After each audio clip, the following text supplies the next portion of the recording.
Okay, now we're going to move on to the door panels. You just want to make sure when you start, grab your door panel remover and take the door panel out.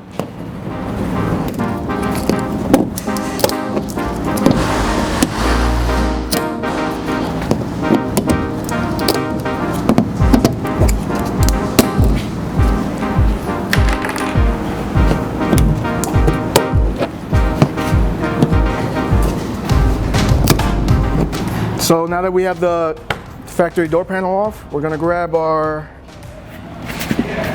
our driver's side. And what you wanna do is, there's 3 holes on the door. They actually do come with covers as well, but you can take that off as well with the with the panel remover. And you wanna grab your pushing rivets.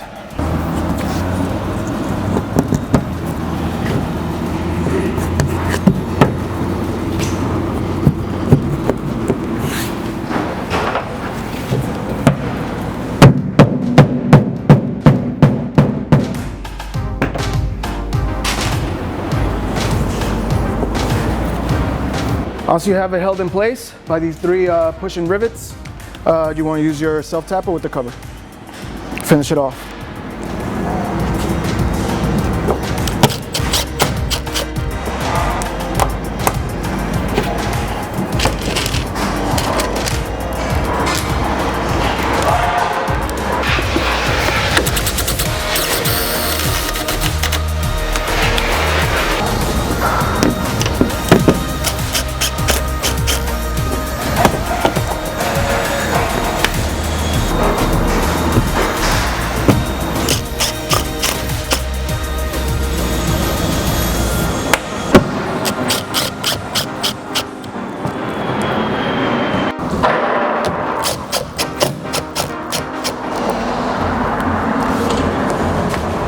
Now we're going to move to our passenger side.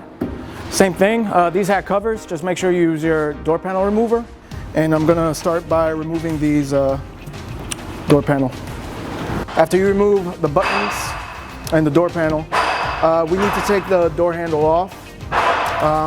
This is 2 Allen keys. I use a 5 and comes right off.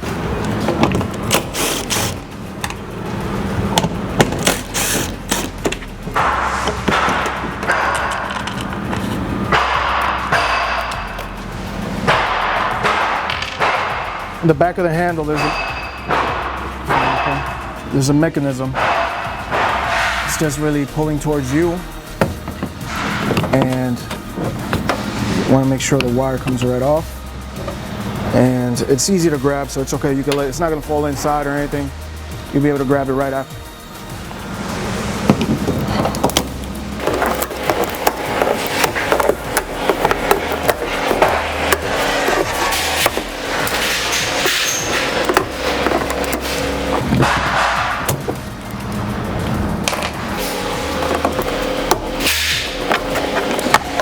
Now, some clients do like this little net area here, but unfortunately, they're not going to have it anymore. So make sure they know before you take everything off. Once you're done with the rears, we're just going to move on and do our sliding door panel. Start by removing the factory wall panel.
Once you get these push-in rivets in, just it could hold it for you, and then you want to go to the top and at least put one screw up there so it can hold the top part for you so it doesn't keep falling on top of you.